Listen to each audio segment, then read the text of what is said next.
بسم الله الحمد لله والصلاة والسلام على رسول الله وعلى آله و صحبه و من والاه.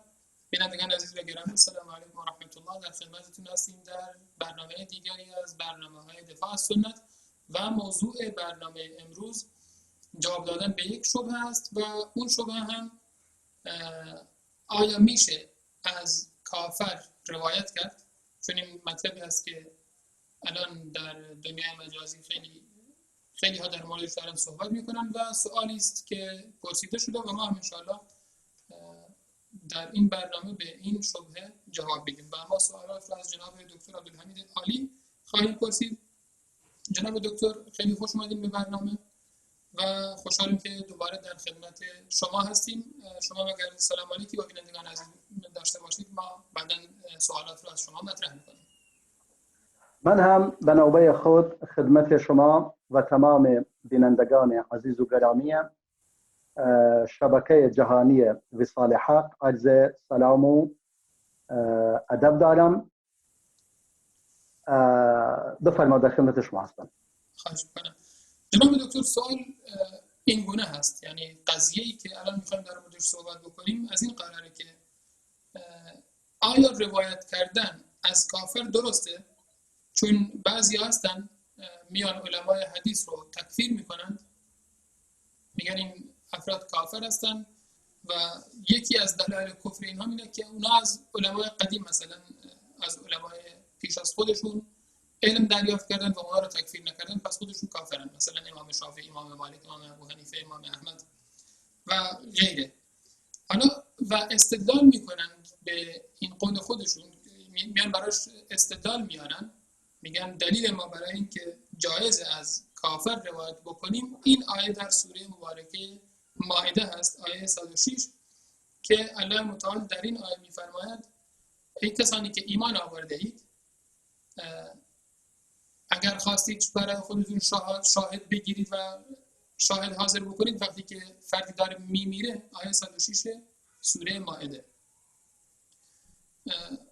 دو نفر از خودتون، دو نفر عادل از خودتون بیان براتون شهادت بدن در حین مرگ، و اگر دو نفر از خودتون نبود، دو نفر دیگر از غیر خودتون. حالا این فرد که استدلال میکنه به این قضیه است که و آخرانی من غیرکم در آیه اومده، دو نفر دیگه غیر از خودتون، یعنی اگر مسلمان هم نباشن در اینجا چون وصیت هست و اینها بعدا میگن ما شاهد بودیم فلانی در این وصیت اینجوری گفته، پس منم میتونم امروز از اقوال علما استدلال بکنم به احادیثشون، هرچند میدونم اونها کافرن ولی به احادیثشون استدلال میکنم و چون قرآن به این قضیه اجازه داده. الان جواب این قضیه چی هست جناب دکتر؟ سوال خیلی واضح و روشن است. در پاسخ به این که آیا میشه از کافر حدیث را روایت کرد یا کسی را کافر دانست اما احادیثی که او جمع‌آوری کرده به آن احادیث استدلال کنی، آیا چنین میشه؟ استدلالشون همین آیه است. بله، آیه سوره مائده آیه 106 تا 108. پاسخ این اولا در صحیح بخاری پاسخ این آمده، در حدیث صحیح امام بخاری پاسخ این قضیه آمده، ولی ما بیایم اولا حدیث را، آیه را کمی معنی کنیم برای مسلمانان، برای دوستان عزیز و گرامی، بعداً به احادیثی که مربوط به این سبب نزول این آیه هست بیان میکنیم و تا مشخص شود اون کسی که به چنین چیزی داره استدلال میکند دقیقاً با همین استدلالش خودش کافر میشود، یعنی بر اساس قاعده و ضابطه خودش که میگوید هر کس نظرش بر قیاس باشد کافر میشود، خودش دقیقاً در این آیه دوچار یک قیاس واضحی شده که خودش متوجه نیست. چرا متوجه نیست؟ چون به حدی جاهل و نادان است، تشخیص نمیدهد قیاس به چی گفته می شود، شهادت را با روایت هیچ تفاوتی یعنی بین این دوتا قائل نیست. این در مورد شهادت است و او داره استدلال میکند برای روایت. اگر میگی من این کارو میکنم پس این قیاس است، اما اگر این موردم این قضیه در مورد وصیت است، نه در مورد روایت، نه در مورد چیز دیگری، شما میایید امر را تعمیم میدهید به جاهای دیگر، با آیات دیگر تعارض پیدا میکند. به هر صورت آیه را نگاه کنیم.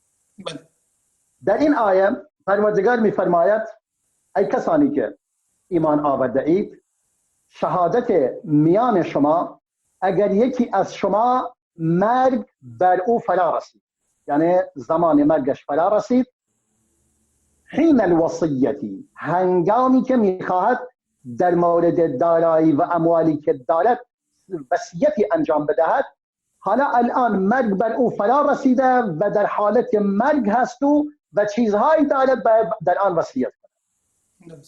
پس باید چیکار کنیم؟ میفرماید اثنان ذوا عدل منکم، میگه دو نفر عادل از خود شما باید شهادت بدن.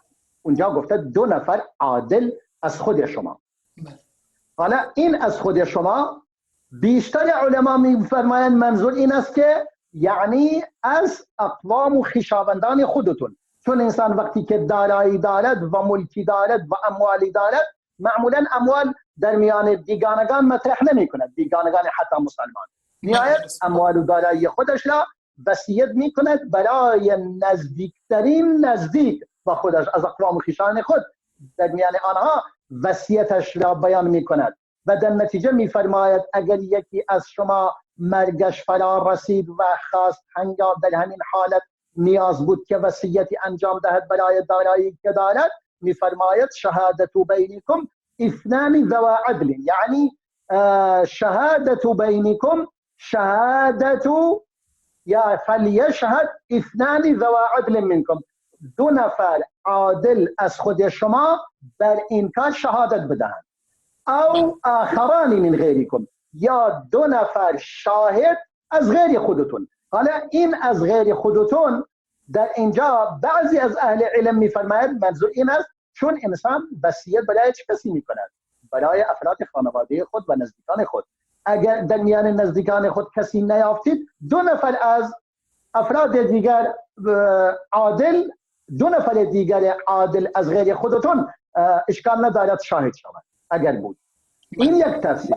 تفسیر دیگرش بگوییم آقا اگر کسی نیافتید در این حالت در وضعیتی قرار گرفته اید، الان آیه قسمت بعدی میگوید که شما مسافر هستید، یعنی در حالت مسافرت مرگ شما فرا میرسد، در اون حالت مسافرت و نیاز هست در مورد دارایی هایی که دارید و همراه دارید باید وصیتی داشته باشید. این وصیت شما اگر 2 نفر عادل از شما باید شاهد باشند، از شما مسلمانان، به این معنی اگر معنی کنیم، اگر 2 نفر از مسلمانان یافت نشدن، 2 نفر دیگر از غیر خودتون، از کافران اهل ذمه، حتی کسان دیگری باشند، حداقل که مورد اعتماد باشند، اونها را شاهد قرار بدهید.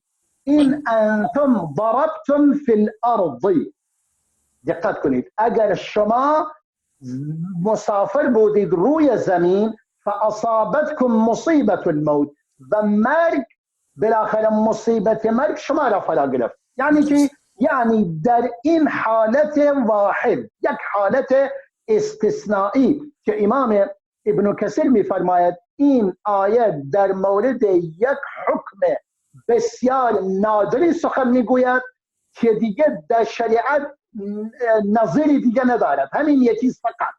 درست. که میفرماید در این حالت اگر چنین حالتی شما مسافر بودید و در حالت مسافرت شما مصیبت مرگ بر شما فرا رسید و در این حالت میخواستید شهادت کسی را به عنوان شاهد قرار بدهید، 2 نفر عادل شاهد کنید. اگر نبود 2 نفر شاهد از مسلمانان، 2 نفر شاهد از غیر مسلمانان را انتخاب کنید، چون الان دیگه شما مسافر هستید و هیچ راه حلی ندارید. اگر وصیت هم نکنید میمیرید دیگه.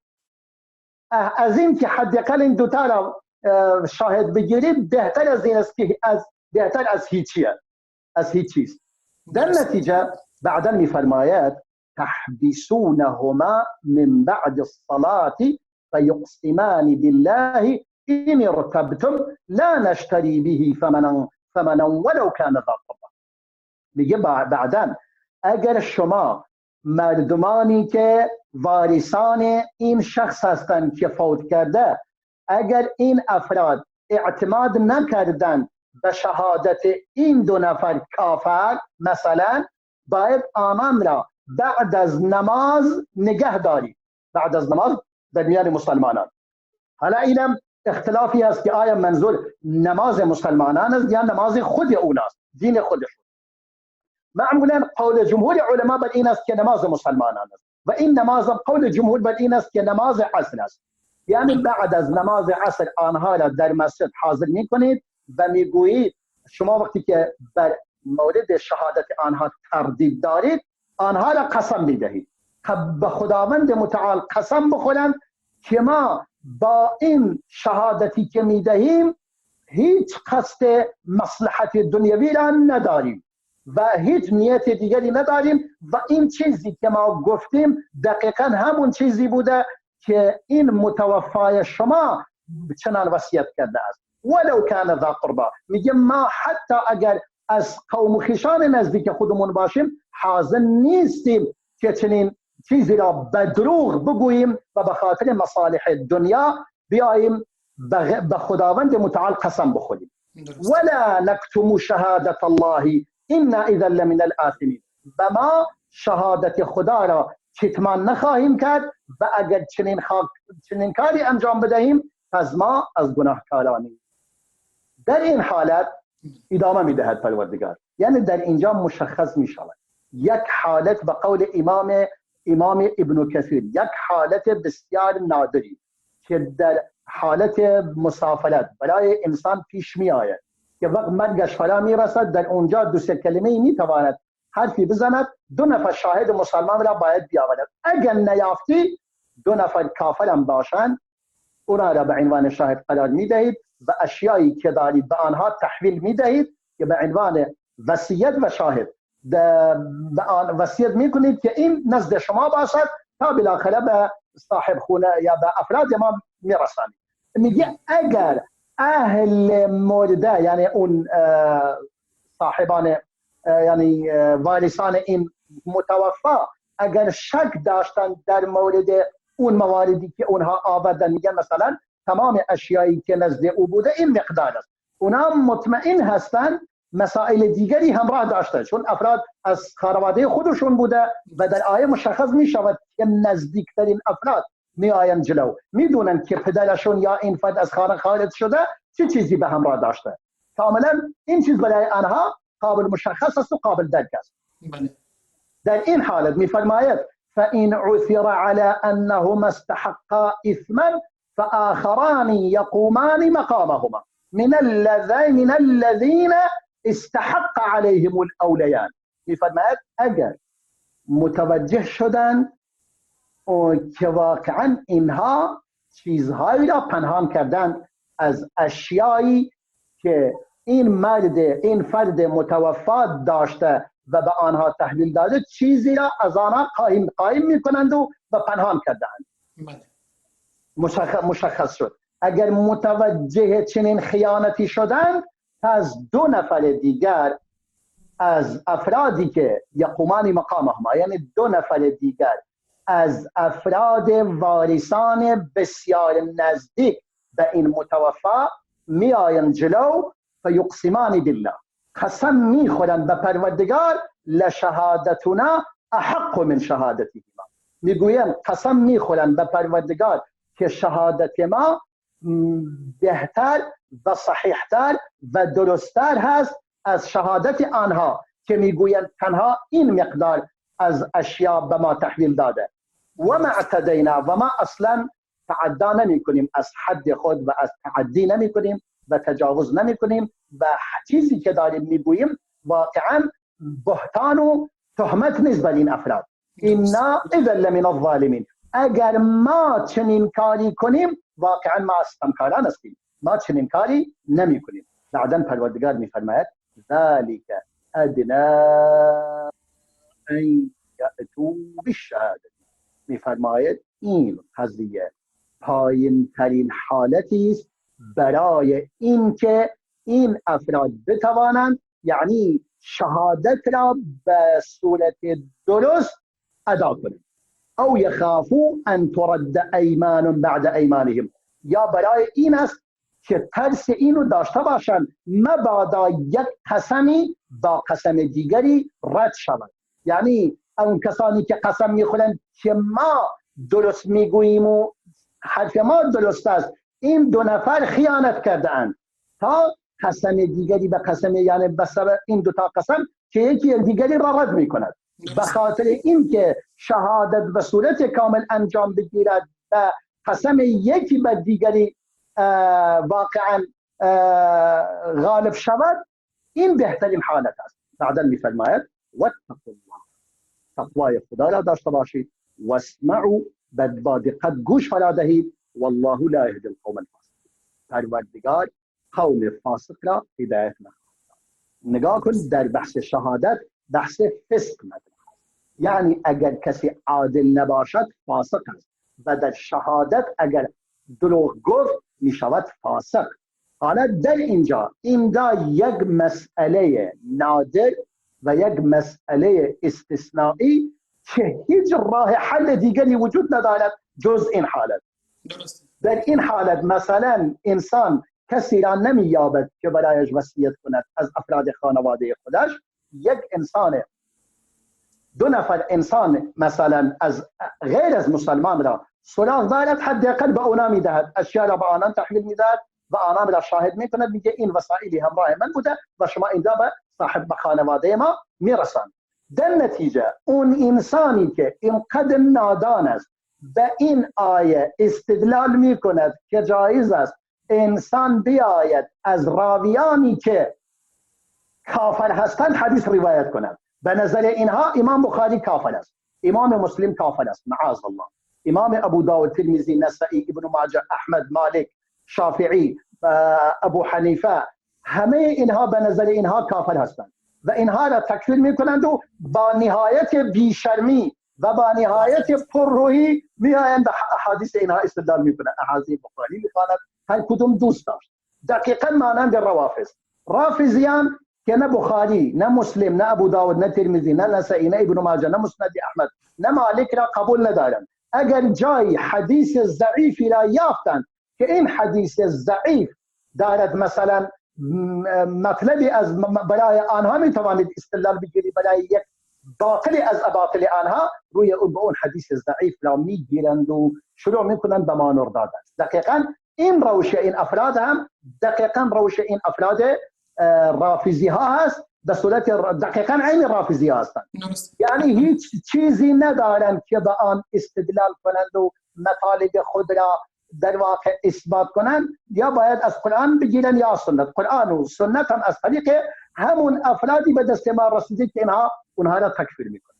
به همین خاطر روافض سنت پیامبر را به کلی قبول ندارند و قرآن را قبول ندارند، میگن تحریف شده. اینها هم به این نتیجه خواهند رسید اگر این رویه را ادامه بدهند، به این خواهند رسید که صحابه را تکفیر کنند، که قرآن را رد کنند و هیچ حدیثی را قبول نکنند. با همین استدلال، یعنی با همین استدلال به همین آیه، خودشون همون دلیلی که به همون دلیل که علما را تکفیر میکنه خودشون کافر میشوند. چون این مورد در مورد وصیت است، در مسافرت میآید این را حمل میکند بر شهادت، قیاس میکند بر شهادت در تمام حالات و این شهادت هم را قیاس میکند، یعنی روایت هم را بر شهادت قیاس میکند. یعنی دیگر شهادت های دیگر، در حالی که در تمام قرآن، در تمام جاهای قرآن بیان شده و اشهدوا ذوی عدل منکم یا ممن ترضون من الشهداء، شما باید دو تا شاهد عادل را اتخاذ کنید برای هر کاری که میخواید انجام بدهید. تنها جایی که اشاره شده به آخران، در اینجا حتی نگفته دو تا شاهد کافر، گفته دو شاهد دیگر. قول علما بر این است اولا این حدیث، این آیه میتواند اصلا منظور کافر نباشد، بلکه منظور دو تا انسان مسلمان دیگر غیر از وارثان باشد. ولی حالا ما چون در حدیث بیان شده و تفسیر حدیثی که امام بخاری برای ما روایت میکند این را تایید میکند که اینا کافر بودن. اشکال نداره. حالا ما نگاه کنیم این قضیه. فرصت از اینو بیان کنم، این حدیث را بیان کنم. بله بفرمایید. بله. امام ابن عباس یعنی امام بخاری با سند خودش از ابن عباس رضای خدا بر خودش و پدرش باد روایت میکند که میفرماید شخصی از قبیله بنی سهم با تمیم داری، شخصی از قبیله بنی سهم با تمیم داری و عدی بن بداء فوت کرد. فمات السهمی، میگه خرج رجل من بنی سهم، شخصی که همراه تمیم داری و عدی بن بداء با هم خارج شدند و قصد مسافرت به جایی. فمات السهمی بأرض ليس بها مسلم، میگه سهمی یعنی این مرد از قبیله بنی سهم فوت میکند در سرزمینی که مسلمانی در آنجا وجود ندارد. فلما قدم بتركته فقدوا جاما من فضة مخوصا من ذهب. میفرماید هنگامی که آنها برگشتند، آمدند یعنی برگشتند به خانه، به مدینه برگشتند و اموال و دارایی این مرد را با خود، با این مرد از قبیله بنی سهم را با خود آوردند. فقدوا جاما من فضة مخوصا من ذهب. جام همون جام در فارسی هم همین جام است که در عربی از عربی گرفته شده. میگه همون جامی یعنی همون یک ظرف، یک ظرفی، یک کاسه، یک ظرفی که با طلا به شکل مخوصا من ذهب، خوست خرما یعنی شاخه یعنی برگ خرما، مانند برگ خرما به صورت برگ خرما روی بدنه این کاسه طلاکاری شده بود و زینت آرایی شده بود. این را چی کردند؟ این را در میان تریکه و در میان اشیای این مرد بنی سهم باقی نبود. فاحلفهما رسول الله صلی الله علیه و سلم، رسول الله آنها را قسم داد، گفت قسم بخورید که تمام اشیای این مرد همین نبوده. اونا گفتند قسم خوردند. ثم وجد الجام بمکه، بعداً دقیقاً همون جام را، همون کاسه را، همون ظرف را یافتند در مکه و از اونا سوال کردند که این ظرف و این ظرف قشنگ چه کسی به شما داده؟ از اونا سوال کردند. فقالوا ابتعناه من تمیم و عدی، گفتن ما این عدی بن بداء و تمیم داری به ما فروختند.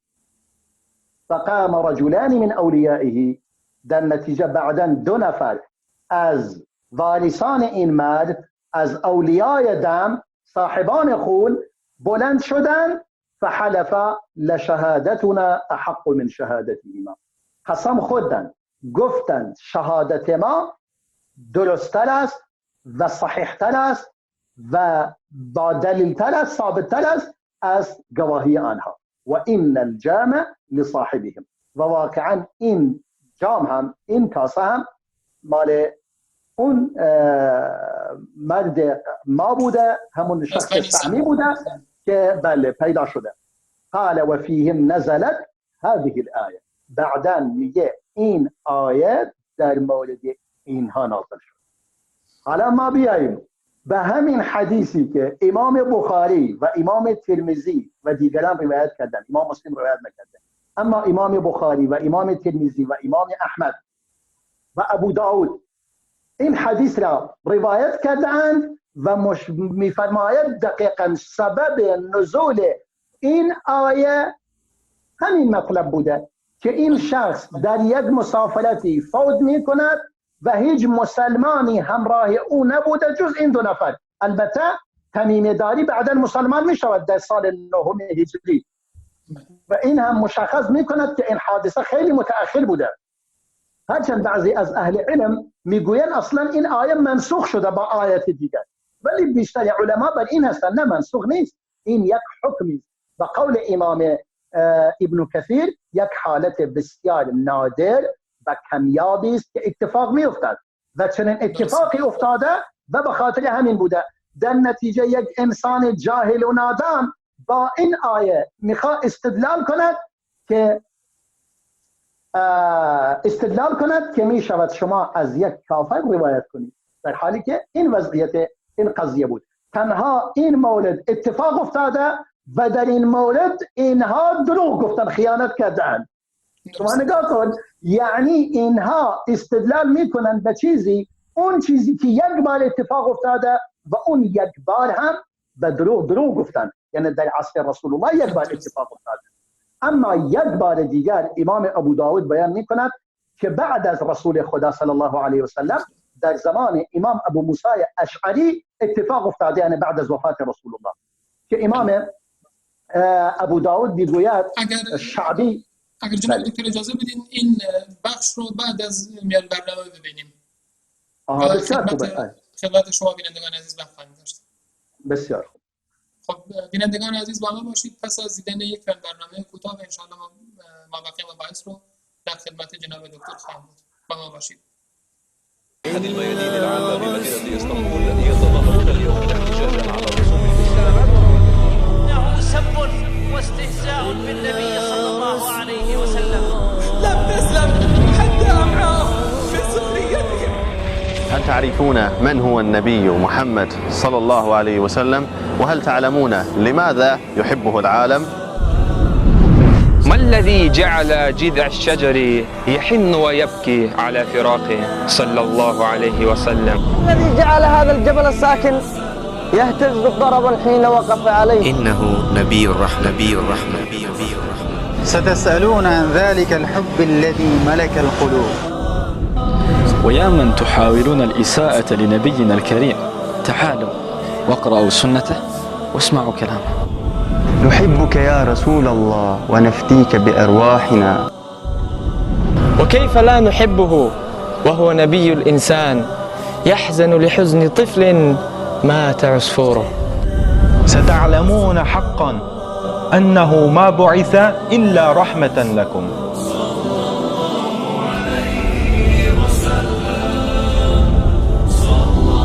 صلى الله عليه وسلم.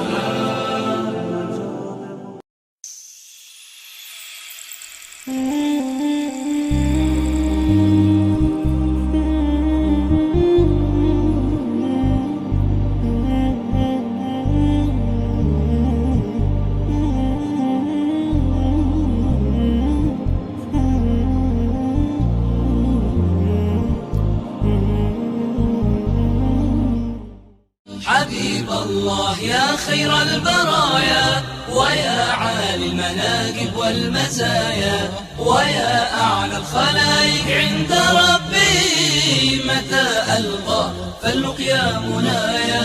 حبيب الله حبيب الله حبيب الله حبيب الله أمير الحوض مشكة الجمال الله الله يا الله شفيع الخلق نبرس الهداية الله الله يا الله أمير الحوض مشكة الجمال الله الله يا الله شفيع الخلق نبرس الهداية الله الله يا الله تناهت من معاليك المعالي أضيئت من سجاياك السجايا تناهت من معاليك المعالي أضيئت من سجاياك السجايا أضيئت من سجاياك السجايا.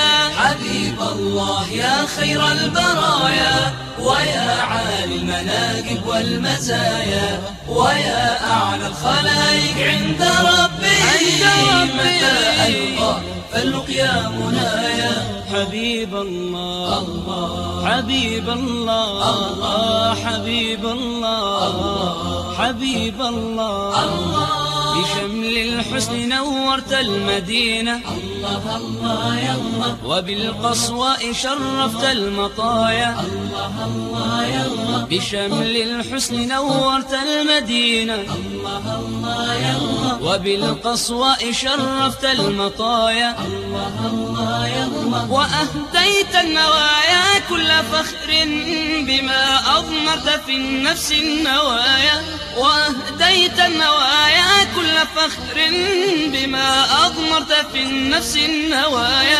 بما أضمرت في النفس النوايا حبيب الله يا خير البرايا ويا عالي المناقب والمزايا ويا أعلى الخلائق عند ربي متى ألقى فاللقيا منايا حبيب الله الله حبيب الله الله حبيب الله الله حبيب الله الله سألت الله يدخلني جنانا الله الله يا الله وللآمال في الفردوس غاية الله الله يا الله سألت الله يدخلني جنانا الله الله يا الله وللآمال في الفردوس غاية الله الله يا الله بها ألقك يا خير البرايا وتزهو باكتحالك مقلتايا بها ألقك يا خير البرايا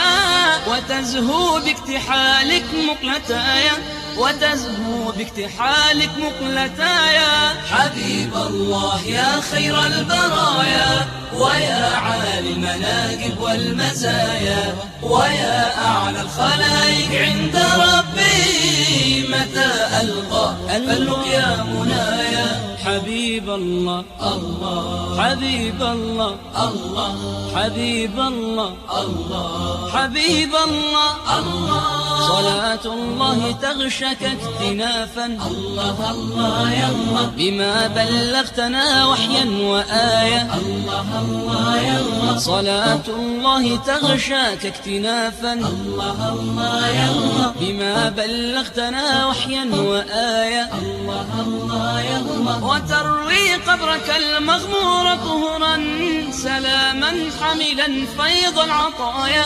وتروي قبرك المغمور طهرا سلاما حملا فيض العطايا سلاما حملا فيض العطايا حبيب الله يا خير البرايا ويا عالي المناقب والمزايا ويا أعلى الخلائق عند ربي متى ألقى فاللقيا منايا حبيب الله الله حبيب الله الله حبيب الله حبيب الله الله حبيب الله حبيب الله حبيب الله حبيب الله حبيب الله حبيب الله حبيب الله حبيب الله حبيب الله حبيب الله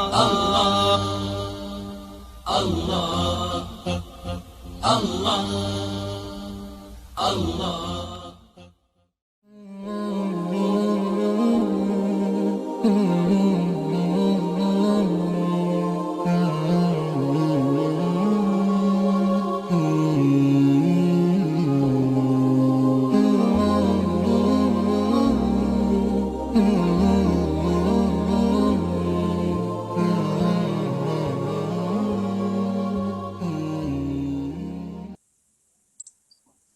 با سلام دوباره خدمت شما بینندگان عزیز و گرامی در خدمتتون هستیم در برنامه دفاع از سنت و جواب یک شبهه که آیا میشه از کافر روایت کرد و گفتیم که افرادی که فردی که این حرف رو میزنه به آیه در سوره مبارکه مائده استدلال میکنه و آیه 106 هست و جناب دکتر در این مورد صحبت کردن و سبب نزول آیه رو هم بیان فرمودند که در مورد دو تن از مسلمانان بوده و نه در مورد کافر. جناب دکتر شما می‌خواستین حدیثی در سنن ابو داود از سنن ابو داود نقل بکنید در همین مورد. در خدمت شما هستیم، اگر بفرمایید. بله، با عرض سلام دوباره خدمت شما و تمام بینندگان عزیز و گرامی. بله، ما خواستیم به این دلیل دیگری استدلال کنیم در مورد این آیه. امام ابو داود با سند خودش حدیثی برای ما روایت می کند از امام شعبی. می فرماید مردی از مسلمانان در دقوقا مرد بر او فرا رسید، یعنی ظاهرا منطقه در شام، و کسی از مسلمانان در آنجا نبودند که بر وصیت او گواهی دهند، یعنی گواه وصیت او شوند. این مردم آمد 2 نفر از اهل کتاب را شاهد قرار داد. بعداً این 2 نفر آمدن به کوفه پیش امام ابو موسی اشعری رضای خدا بر او باد و خبر را به او دادند که بله یک مسلمانی فوت کرده و ما شاهد وصیت ایشان هستیم. و قدما بطریقته و وصیته، آمدند گفتند این اشیایی که با او بوده این هاست و وصیتش هم همین است.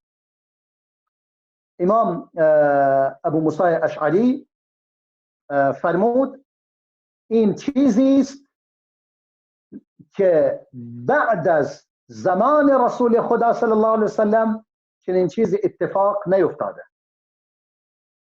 بعداً ایشان آمدند، آنها را بعد از نماز عصر قسم داد، گفت قسم بخورید که خیانتی نکرده اید، دروغ نگفته اید و شهادت و وصیت را عوض نکرده اید.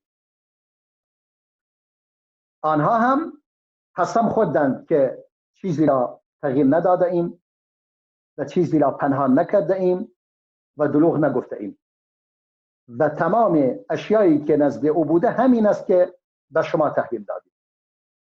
این بود که امام ابو موسی اشعری شهادت آنان را پذیرفت.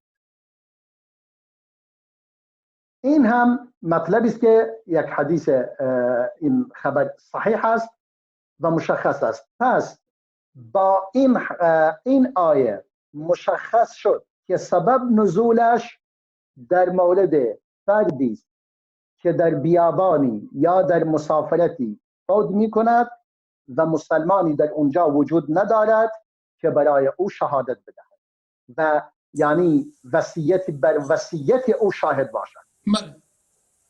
در زمان رسول خدا این سبب نزولش بوده و در زمان صحابه امام ابو موسی اشعری به این چیز عمل کرده یک بار که چنین اتفاقی افتاده و از مثلا خانواده این یکی از خانواده متوفا کسی نیومده بگوید آقا این مطالبی که ایشون گفتن قسمتایی مثلا دروغ است یا مثلا قسمتی از وسایلی که با او بوده اینها مثلا پنهان کردند یا برای خود برداشتند. این چیزا کسی ایراد نگرفته.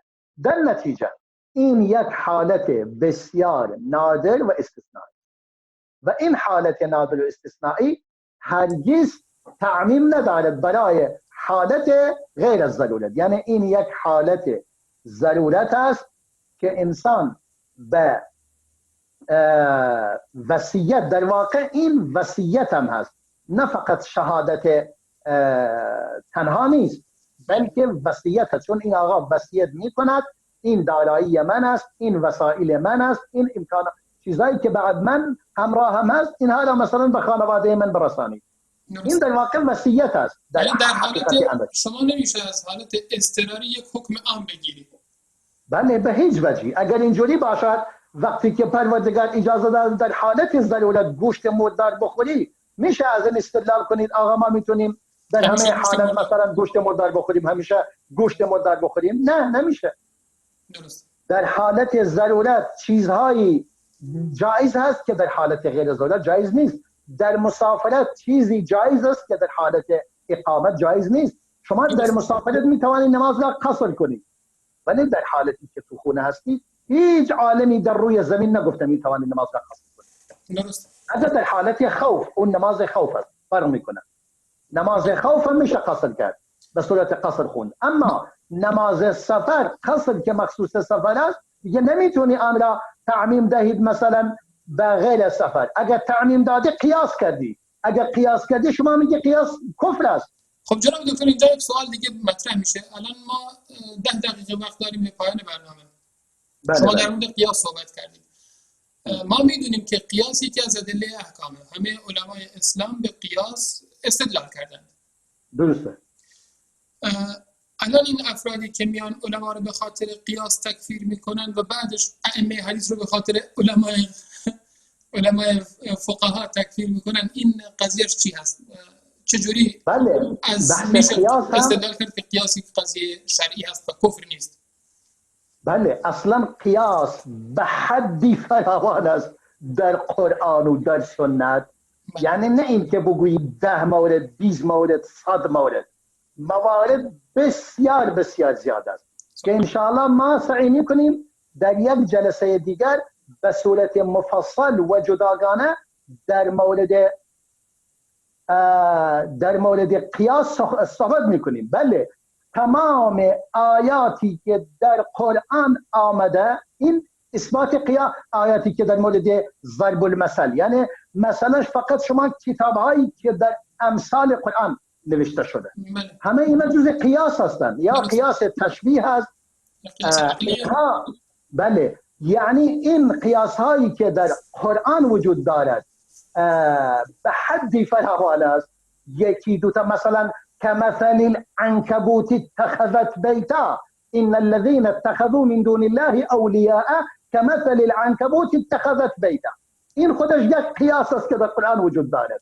میگه اون کسانی که غیر خدا را عبادت میکنند دقیقاً مانند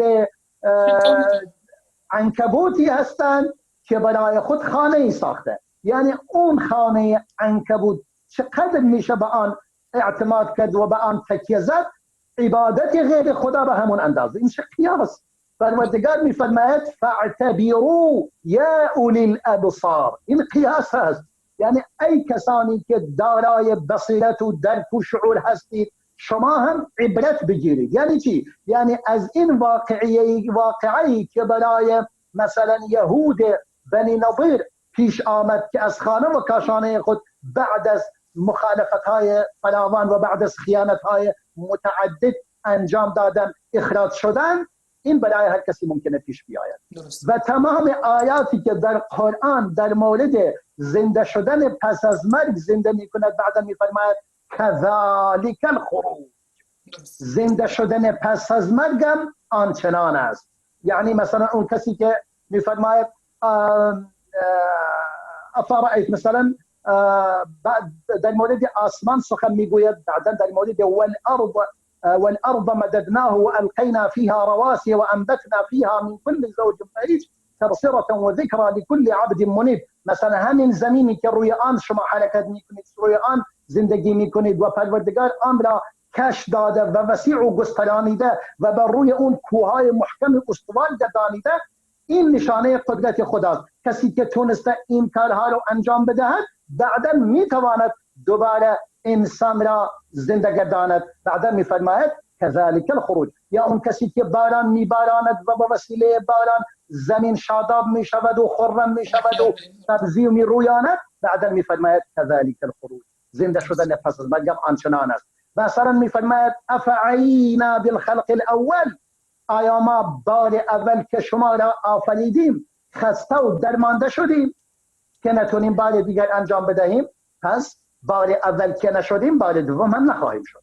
یعنی چون مبنای قیاس یک اصل معلوم و یک فرع معلوم که حکم اصل معلوم است و یک فرع هم که چیز معلومی است وجود دارد و نقطه اشتراک و علتی در بین آنها وجود دارد. و وقتی که مثلا زنده شدن زمین بعد در مثلا بهار با گیاهان و درختان و سبزه، این اصل است. و زنده شدن پس از مرگم این فرع است. اون کسی که تونسته زندگی را به این زمین مرده بدهد چرا نمیتواند بعد از مرگ زندگی را به انسان دوباره بدهد؟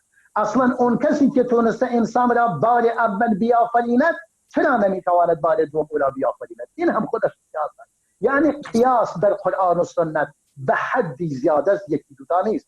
مثلا همین که امام عمر بن خطاب وقتی که میخواستن ابوبکر صدیق را به عنوان خلیفه، یعنی مشورت میکردن چه کسی خلیفه مسلمانان شود، امام عمر استدلال کرد، یک قیاس قشنگ فرمود رسول خدا صلی الله علیه و سلم حاضر شده که ابوبکر امام دین شما باشد، امام دینتون، برای نماز او پیش نماز شما باشد، امامتون باشد. آیا راضی نمیشی همون امام دنیا باشد؟ این قیاس هست. یعنی اون کسی پیامبر راضی بوده امام دین ما باشد، چرا ما راضی نباشیم که او امام دنیای ما باشد؟ اما همینو که گفتن واقعا دلیل تمام قانع کننده، از این قوی‌تر نمیشه. همه قیاس هستند. هنگامی که عمر بن خطاب فرمود ای رسول خدا من یک روزی خطای مرتکب شدم، خطای بزرگی. گفت چی شد؟ فرمود حششتو، یعنی تحریک شدم، یک دفعه رفتم روزه بودم همسرم را بوسیدم. گفت مگر چه مشکلی دارد؟ فرمود آیا اگر شما بیایید آب را مزمزه کنید و به دهنت بزنید و در دهنت آب را بچرخانید و بیرون بیاندازی آیا روزه باطل میشه؟ فرمود نه. فرمود دیگه از چه نگران چی هستی؟ یعنی همین کاری که شما کردید دقیقا همین است. یعنی چی؟ یعنی آب را در دهان گذاشتن مقدمه نوشیدن آن است. پس شما تا آب را ننوشی روزه باطل نمیشه و بوسیدن همسرم مقدمه نزدیکی است. تا شما نزدیکی نکنید روزه باطل نمیشه. خیلی استدلال قشنگ و زیبا و جالبی بود. حالا من خواستم این را در مورد حج، در مورد بله در مورد سوال میکنم. بله نظر کرده بود که اگر مادرش نظر کرده که حج بره ولی متاسفانه نتونست، پس پیامبر سوال میکنه که میتونم من به جاش نظرش رو ادا بکنم؟ پیامبر فرمود اگر مادرت بدهکار بود شما پولش رو نمیدادی؟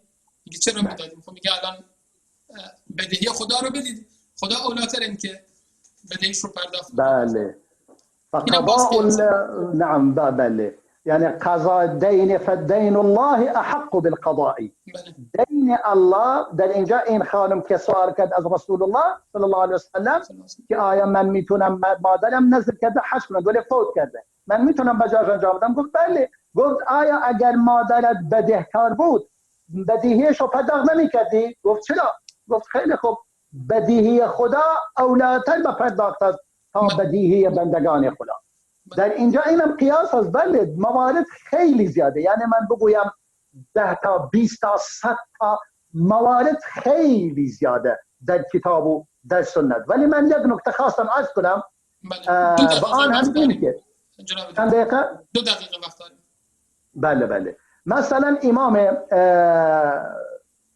مسلم در مقدمه کتابش بیان میکند، میفرماید باید حدیث را از ثقه روایت کنید و نباید از کذاب حدیث را روایت کرد.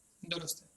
اینجا که در این مقدمه ما در ابتدا احساس میکنم به صورت مفصل این را بیان نمودیم و بزرگترین دلیل برای این قضیه این است که امام مسلم استدلال میکند برای آن.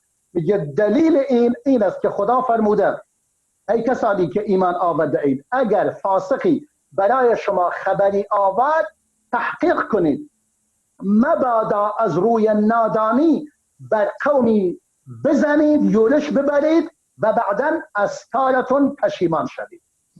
در اینجا پروردگار فرموده که شما اگر کسی فاسقی خبری برای شما آورد اون خبر را سریع نپذیرید و قبول نکنید.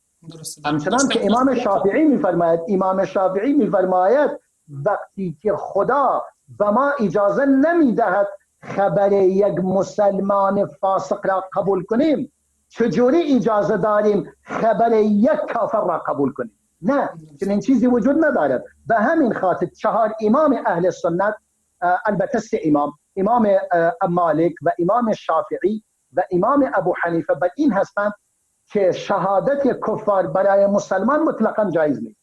اما امام ابو حنیفه فرموده شهادت کفار برای همدیگر جایز است به شرط اینکه یک دین باشند، مثلا هر دو مسیحی باشند، هر دو یهودی باشند، هر دو مجوسی باشند. امام ابو حنیفه این رو گفته یا امام احمد؟ نه، امام ابو حنیفه فرموده کفار علی برای همدیگر میتونن شهادت بدهند. اما امام احمد در مورد کافر ذمی بر اساس اون حدیث که بیان کردیم گفته در این حالت میشه کافر علی برای مسلمان رو شهادت بدهد، در اون حالت استثناء که به شرط این که همچنان که امام سعید بن مسیب میفرماید به شرط این که مسافر باشد و مسلمانی در اونجا وجود نداشته باشد و در مورد وصیت باشد. متوجه هستی؟ و در مورد یعنی این دو شرط باید باشد تا شهادت کسی از کفار برای کسی برای مسلمانی جایز باشد، اون هم به شرط این که کسی مخالف آن نکند. اگر کسی از مسلمانان مخالفت کردن دیگه اون شهادت ارزشی نداره. یعنی این یک شهادت اضطراری. بله وقتی اون به پایان رسیده اگر صحبتی از نیاز می‌بینید خیلی ضروری بگین بفرمایید، وگرنه وقتی اون تموم شده. بله، پس مطلب همین است که شهادت در اصل باید از اهل عدل باشد و اشهدوا ذوی عدل منکم. این آیات و آیاتی دیگر که در قرآن بیان می‌کند شاهد باید عادل باشد و روایت هم که نوعی شهادت است دقیقاً باید از طریق مسلمان باشد و از غیر مسلمان جایز نیست. و این استدلالی که این آقای جاهل و نادان با آن استدلال نموده در واقع نشانه نادانی خود او، چون هیچ ربطی ندارد و قیاس هم کرده. در واقع در مورد وصیت است قیاس کرده و مثلا روایت هم را بر آن قیاس کرده و شهادت های دیگر را بر این قیاس گرفته. این کاملا باطل و نادرست است. درسته. جزاکم الله خیر جناب دکتر. خیلی از محضرتون تشکر میکنیم و از بینندگان عزیز هم تشکر میکنیم که تا این لحظه با ما بودن. تا دیداری دیگر و برنامه دیگر همه شما بزرگواران رو به الله متعال می‌سپاریم. السلام علیکم و رحمت الله و برکاته.